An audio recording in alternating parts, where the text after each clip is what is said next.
روحانی علاج۔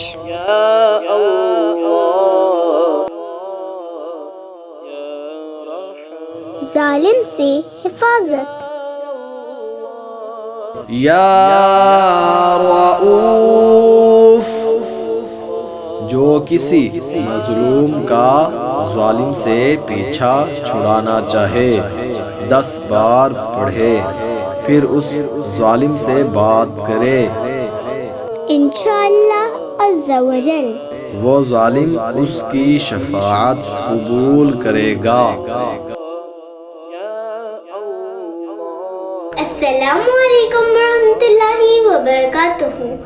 اگر آپ کو ہماری ویڈیو پسند آئے تو لائک اور شیئر ضرور کریے گا، اور اگر آپ آن لائن کورس جوائن کرنا چاہتے ہیں تو نیچے دیے گئے نمبر پر رابطہ کریں۔ جزاک اللہ خیرہ۔